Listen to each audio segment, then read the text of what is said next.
Hello, buddy. Welcome back to Tin Man Score Channel. I'm your host, Jeffrey Tin Man Taylor, and today I'm finishing off my Creepy Diaries marathon for you guys.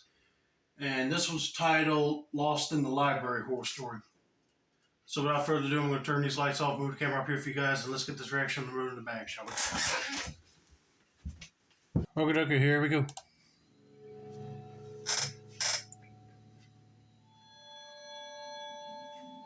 As the rain poured heavily outside, I sat alone in the dimly lit library, engrossed in my history research project. The ancient tomes and dusty archives surrounded me, casting eerie shadows on the walls. The only sounds were the soft rustling of pages and the rhythmic drumming of the rain against the windows. I'd lost track of time, unaware of the fading daylight. So immersed was I in my studies that the transition from day to night had gone unnoticed. It was only when my phone rang, shattering the quiet of the library, that I looked up in surprise. First of all, if I went to the library to study for a project or just trying to look up books to read, I would not be staying there in a storm because then I'll probably get spooked. I know a library can be creepy when you're the only one there and everybody else is gone. But I'm surprised that an employee did not come around the corner and say, "Excuse me, sir, we're about to close in a few minutes. Are you almost done whatever you need to get done?" Like try not to be rude, of course. But I do agree that when you get lost in a train of thought on what you're focused on, you keep forgetting on what time it is, and day will turn to night in an instant for you. Well, let's just see what happens to this person next, shall we? The screen displayed 7:30 p.m., and a sense of unease crept over me. The library usually closed at 7 p.m., and I was alone. A chill ran down my spine as I realized the librarian must have left, unknowingly locking me inside. Panic set in as I rushed to the entrance, only to find the heavy wooden door securely shut. I pounded on it, calling out for help, but there was no response, just the echo of my own voice in the empty library. You see, that's what I just said earlier. I thought a librarian would have just checked every part of the library just to make sure nobody else was there. But apparently they're not doing their job good because they didn't even notice this guy was still there studying. And yet, you locked him inside the library. Great. At this point, I'll be calling 911 just to say that I was in the library studying and I lost track of time and nobody didn't come around and grab me to escort me out the building and see if they can get somebody to get a key to open the door up and get you out of there quick. Because if it's storming outside, I would hate to be in the library and the darn power goes out and you'll be bumping into bookshelves and someone or something else might be hiding in the shadows. You just don't know what would happen in a situation like this.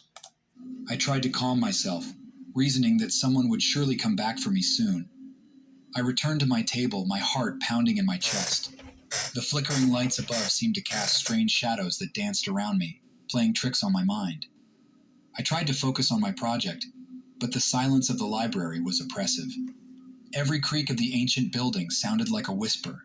Every gust of wind rattling the windows felt like a phantom's touch. I couldn't shake the feeling of being watched, of unseen eyes following my every move.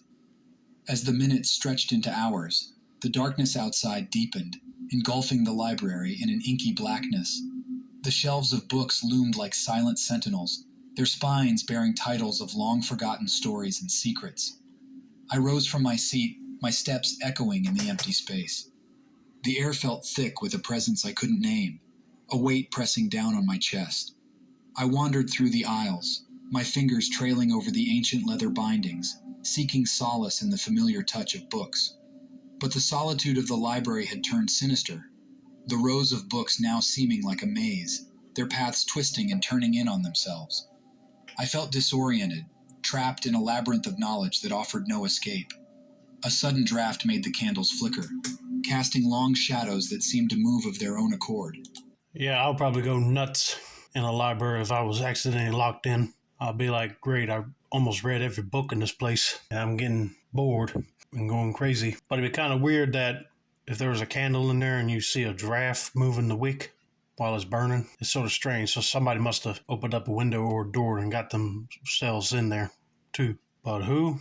I don't know. Let's just see what happens next and we'll figure that out together. My heart raced as I saw shapes shifting in the darkness, whispers of movement that sent a shiver down my spine. The musty scent of old paper and ink filled my nostrils, mixing with the metallic tang of fear. I quickened my pace, my breath coming in short gasps. The library seemed to stretch on endlessly, its corridors twisting and turning in on themselves like a nightmare. I tried to find my way back to the entrance, but the layout had changed, the familiar paths now leading me in circles. And then I heard it, a soft, haunting melody drifting through the silence. It was a mournful tune, echoing through the shelves like a siren's call. I followed the sound, captivated and terrified, my footsteps echoing in time with the music. I emerged into a secluded corner of the library, a space I had never seen before. The room was bathed in a sickly green light, emanating from an ornate lamp that hung from the ceiling. Books lay scattered on the floor, their pages fluttering in a phantom breeze. And there, standing in the center of the room, was a figure cloaked in shadows. Its eyes gleamed with a malevolent light, and a twisted smile played on its lips. I tried to scream, but no sound came out, trapped in the silence of the library. Oh, heck no. I saw something like that. I'll be running towards the door again and try to see if I can unlock it, or if there's glass on the door, break it and get out. I don't know what's about to happen here, but it's already spooky sounding. The figure raised a hand towards me, beckoning me closer with a skeletal finger. I wanted to run, to flee from this nightmare, but my feet were rooted to the spot. The music swirled around me, wrapping me in its icy embrace. As the figure drew nearer, its features began to shift and blur, twisting into grotesque shapes and forms. I felt a cold dread settle in my bones, a primal fear that gripped me tight. The library seemed to pulse with a malevolent energy, its very walls closing in around me. And then, with a sudden jolt, I snapped back to reality. I found myself standing at the entrance of the library, the door swinging open before me. The rain had stopped, and a sliver of moonlight pierced the clouds, casting a silvery glow over the world. I stumbled out into the cool night air, my heart still racing in my chest. The terror of the library lingered in my mind, a phantom memory that refused to fade. I looked back at the building, its windows dark and foreboding, and whispered a silent prayer of thanks for my escape. As I walked away, the echoes of the haunting melody still rang in my ears, a reminder of the horrors that lurked within the shadows of the lost library. And I knew then that some secrets were best left buried in the pages of forgotten books, lest they come back to haunt us in the darkness of the night.